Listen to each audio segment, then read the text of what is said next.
We bring in New Journey's Chief of Staff, AJ Swinson. Thank you so much for joining me, AJ.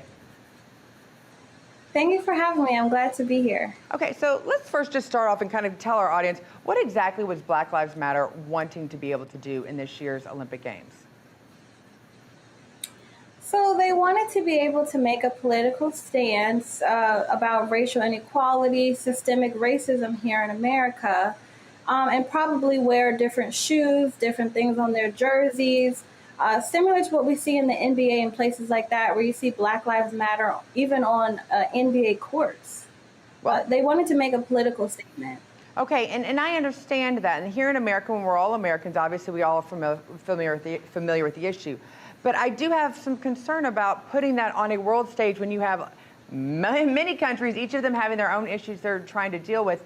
Do they feel like, why did the IOC say, you know what, we're going to go on and do this now, we're going to preempt it, and we're going to just say, here's the rules, what you can and can't do? Were they afraid that this was going to actually become the story of the Olympics? Well, you know what? Whenever you take a strong stance in today's culture, it's the story. The fact that you believe that you have a right to draw a boundary, people get upset about that. People don't like to be told what's right from wrong. They don't want to hear that their political statement isn't important in terms of the Olympics. But that's the IOC's job is to draw their boundary. They are expecting players to come and to be professional and to represent their country, not their movement and not themselves. So how has Black Lives Matter responded here in America to these new rules? Have they put out anything or had any public response? Well, I've seen different people on the left making comments about how, it's taking away speech rights and things like that. But I think that should totally be ignored. If you understand the point of the Olympics, this is America versus the rest of the world. This is a time for us to unify around sports. This is not political. This is supposed to be competitive. And at the end of the day, we want Olympics to be fun. And I'm glad the IOC took this strong stance. Well, it's interesting because let's move it back here to home, because it seems like the IOC can take a stand to keep politics out of sports. Yet domestically here in America, our own athletic organizations can't seem to avoid it. Why is that? And is that a good thing for the sports themselves?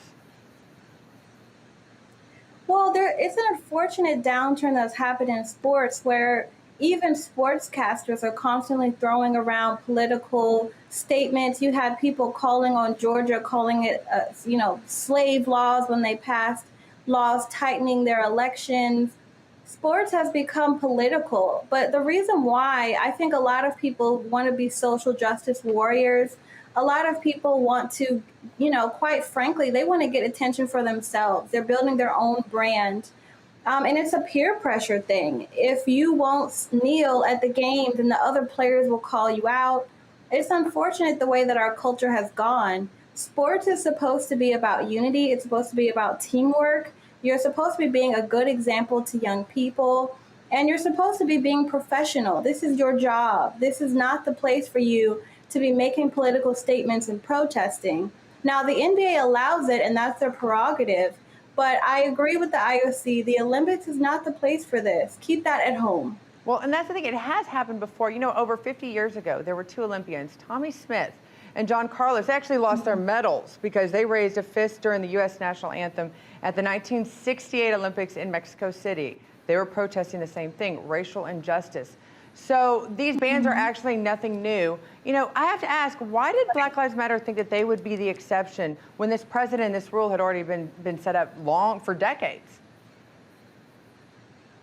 Right. Well, keep in mind, I can't wear an I Love Jesus pin. As much as I might think that's important, I can't speak out against, the slave labor that's going on in China. Like, none of these things is the point of the Olympics. And they've been clear about that for a long time. I think that's why they've been able to be so strong about this. When you have a clear standard that applies to everyone, no one should expect to be above that, not even Black Lives Matter.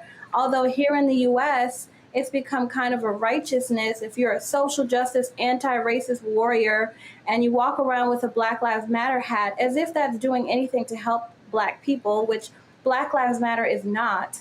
So the Olympics is not the place for empty political stances, supporting movements that are getting billions of dollars and doing nothing for Black people. And we need to keep sports as sports. Sports is not it's not protesting on the street. It's not even really, honestly, what has it really done to improve things for everyday Black people? So let's just simplify this. And I wish we could do something like this in the United States. Well, it will be interesting to see if there are still other ways, obviously, for people to have a freedom of expression. And I'm sure everybody always finds a way, whether it's on their own social media or in their own private lives. AJ, thank you for joining us today.